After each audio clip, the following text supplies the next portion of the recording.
Dreams in the back.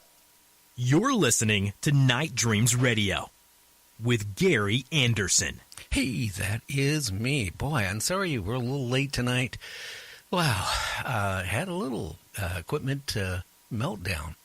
One of my sons, who's, well, in his mid-20s, is into, like, mining on the internet. Well, today I went in here about an hour before broadcast time, and all the computers were mining, and one of them caught a virus, so I had to swap a computer out. Do whatever we had to do to get on here with Dark Waters. Hey, Dark Waters, are you there? I am here, my friend. Can you hear me clearly? I can hear you pretty good. Well, we are ready to rumble then. Oh, yeah. Well, I'm happy to have you on the show. Actually, I was going to go on YouTube here, but I've been so involved trying to get this sucker back up and running, I didn't get a chance to look at some of your horror, stories there on YouTube. How's that doing?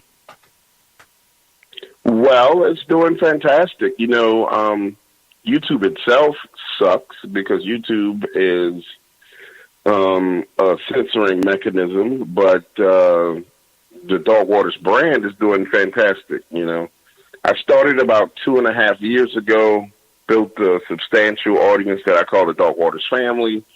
And then YouTube decided that they were going to change their monetization rules to where horror narration was a problem. Oh, yeah. Anything that was spooky, scary, death, suicide, all the stuff that goes along with horror was a problem for YouTube. So I launched IamDarkWaters.com, and things are going great. And I'm enjoying it. I love it. I love what I do. I love the people that I talk to. And I'm excited about having an opportunity to talk to you. Hey, well, I'm glad to have you on. Yeah, I found, too, I'm into motorcycles, and for a while I had a motorcycle show, and I kind of gave it up because I couldn't do both shows. It just was so much, but I was putting stuff up on YouTube, and it got to the point that, hey, I couldn't make any money off of it. Yeah, and that's what YouTube ended up doing. YouTube wants people with kittens, or they want LeBron James, or they want music, and that's about it. If you're not within that vein, sports, just lame brain things like kittens and puppies wrestling other puppies and things of that nature, then YouTube does not want it. And now if you're music, like a Frank Sinatra song, oh my God, Frank Sinatra makes so much money on YouTube, it's ridiculous. But outside of that, they're pretty much shunning everything else.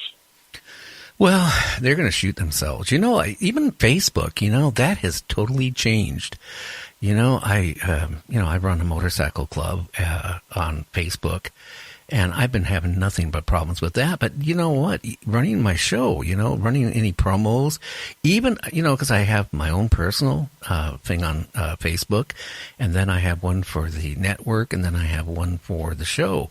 And if I start posting from my personal onto the show, the next thing I know, I'm like in a Facebook jail, for like 10 to 14 days. And it's just ridiculous.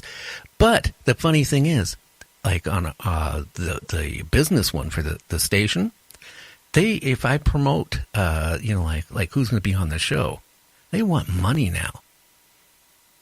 Yeah, they want money for you to access your audience. So if you have 10 to 20,000 people who religiously view your Facebook page, they'll kind of dumb that number down to 3,000 to 5,000.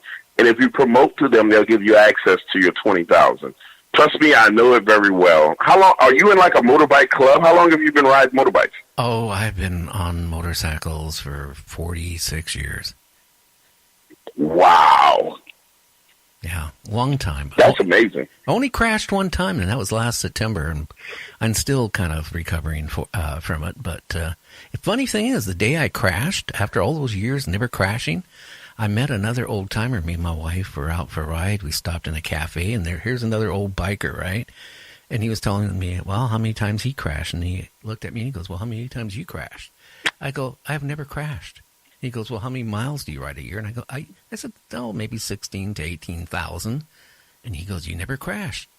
A half an hour later, I was going to the Harley dealership to buy chrome for the bike.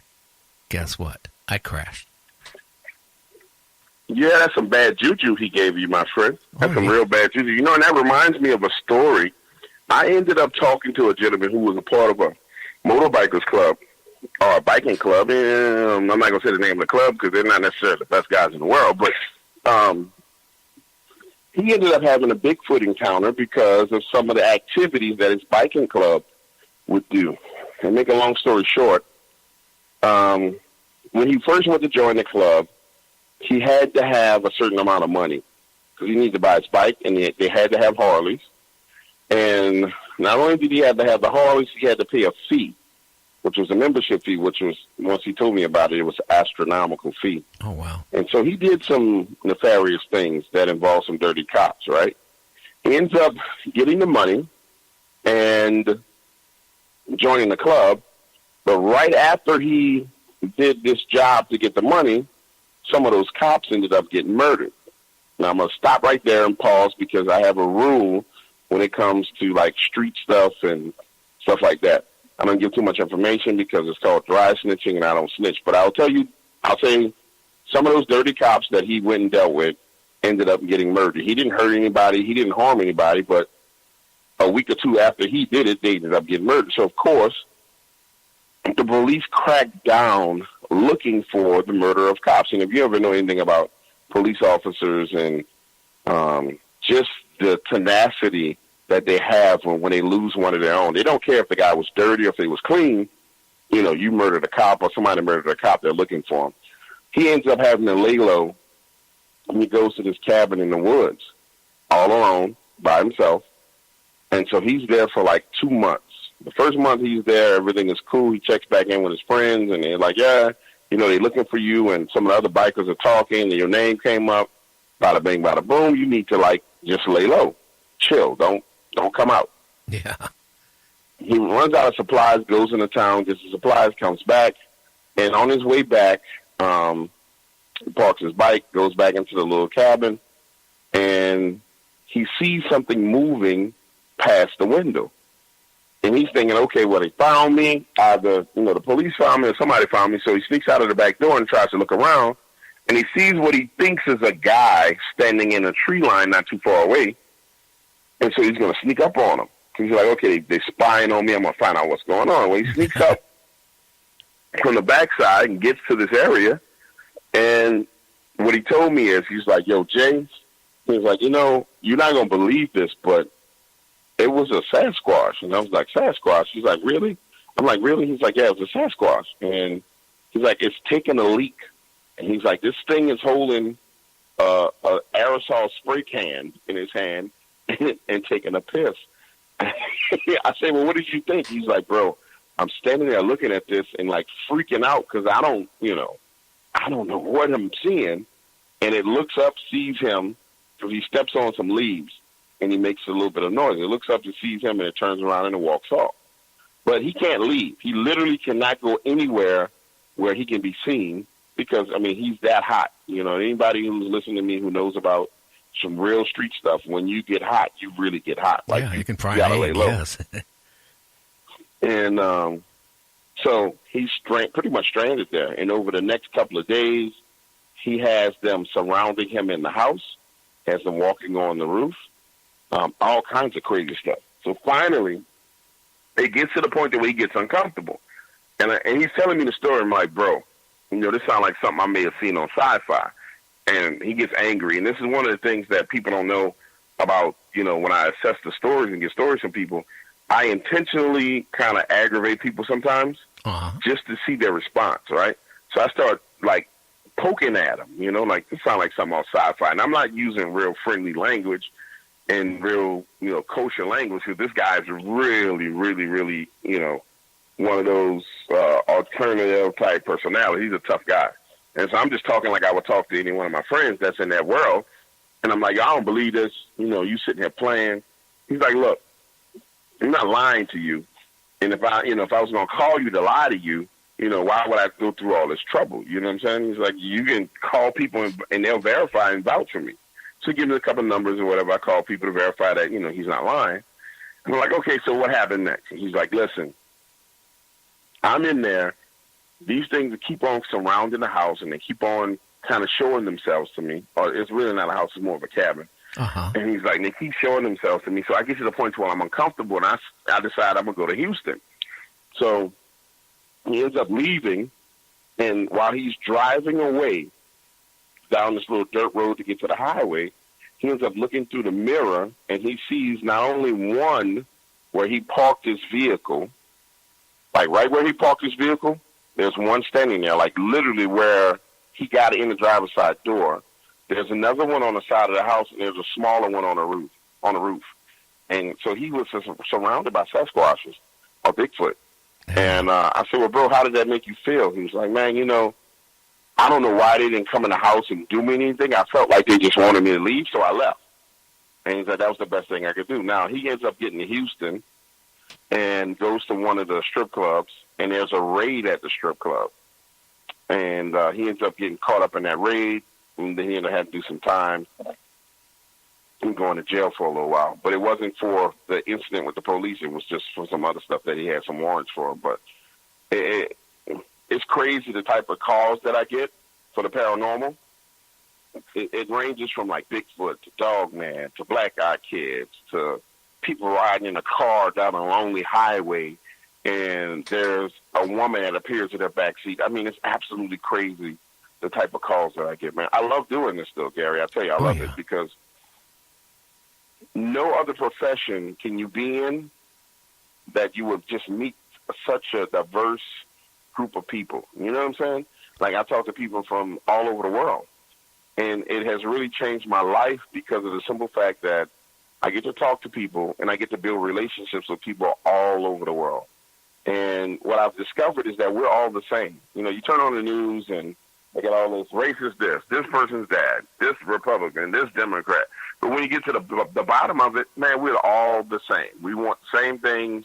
We want a little bit of money. We want a little bit of success. We want a little bit of sex. We want a good, happy family. We all want the same thing. You know what I'm saying? And I love this. I love doing this. Well, so do I. I mean, that's why I'm doing this, I mean, it's, it's kind of been in my blood. I mean, I started out many years ago in broadcasting, commercial broadcasting, working in radio stations as a DJ and then, doing talk shows. And then all of a sudden I met the wrong woman and I ended up getting a job, because she wanted something more dependable than being a broadcaster, job-wise is not very secure. Right. So I got out of it for a long time, but, I talked to Art Bell about 8 months ago, and he goes, hey, if you can ride that Harley, you can go back into broadcasting, and that's exactly what I did. And, it's sad what happened to Art. One of my bucket list things was to talk to Art and just at least hold a conversation with him. So may his soul rest in peace. And to my girl, Heather Wade, and Heather's such a sweetheart. I'm always praying. I'm praying for her strength more now than ever, but I always pray for Heather because she's such a sweetheart. Us losing Art is like basketball losing Michael Jordan. You know what I'm saying? He's all Michael Jordan. So that's a terrible thing. Yeah, and what was really funny? I talked to him about a month ago, just about a couple things. He called me up on the phone and we talked for a little while. And, and I just said, you know what, I think the way the weather pattern's going, maybe I should go out and buy a copy of your old book, The Superstorm, or, And he said, lots of luck finding it. And, then I forgot all about it because, this job doing the show, I mean, booking people, interviewing people, doing all the stuff that needs to be done. I forgot all about it. And then came Monday, and this is no lie, I got the book in the mail. And evidently Art sent it last week before he passed on. And it really hit me really hard. Yeah, I can imagine it did, man. To get something like that in the mail along with the news that what happened to him. Oh, yeah. And I tell people all the time, Art made the night interesting for people. I remember listening to Art Bell when I was a kid, and my dad taking me fishing at night and going out to meet his friend Cobra. And, dude, my life has been, I told you a little bit about what happened today. Like, my life literally is a soap opera. And I don't share everything with the public, but my dad had a friend that his name was Cobra.